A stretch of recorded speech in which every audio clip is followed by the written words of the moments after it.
Okay, so now we're moving on into the facial bones. There are 14 facial bones. You only have to know landmarks associated with just a couple of them.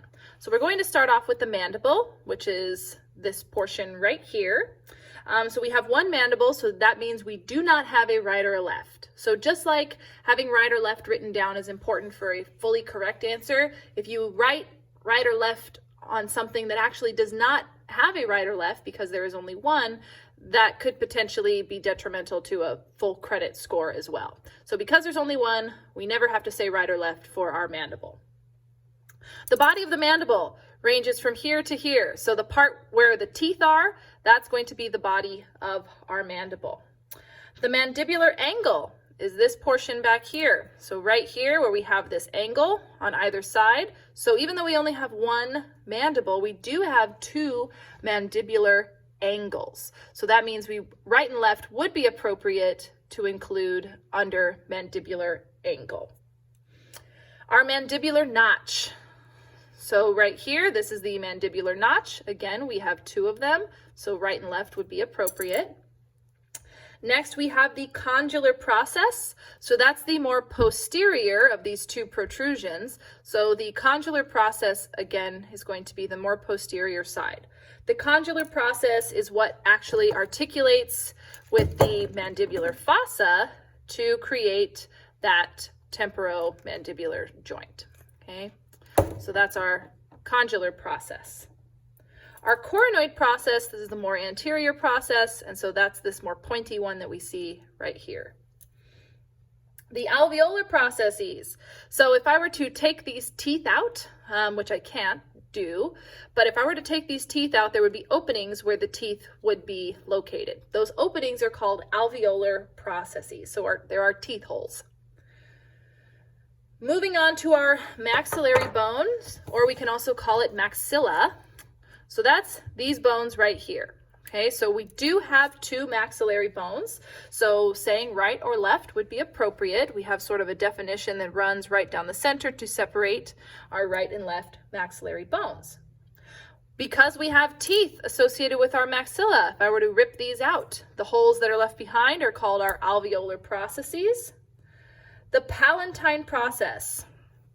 So there's a very small border that we see right here. Let me see if I can get a little closer. This is that very small border. So all of this is palatine process. Again, it's called palatine process because it's going to be articulating to the palatine bones, which are back here. But all of this is palatine process, and this is our little border right here.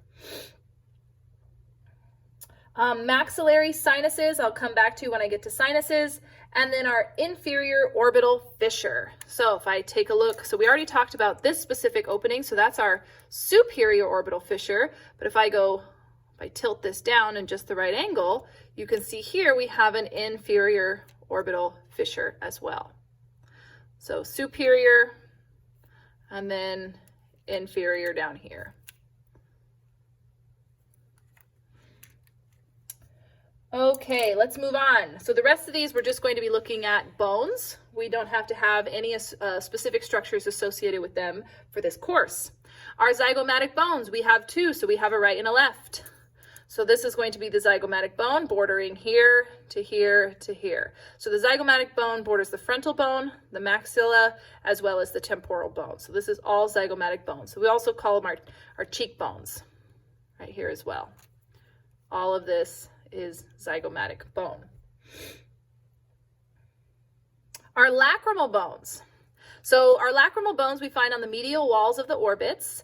They have a small opening for draining our tears. Lacrimal bones are a little harder to see on this specific model, but they would be right here. And if I start to tilt this, you can see that little opening, and that opening is where our tears are going to drain, and that's associated with our lacrimal bone. Nasal bones, right where you think they would be. So we have nasal bones here. We have two, so that means we have a right and a left. Palatine bones, so I sort of already talked about these. There are little cube-shaped bones that we see articulating with the palatine process of the maxilla. So these right here are the palatine bones.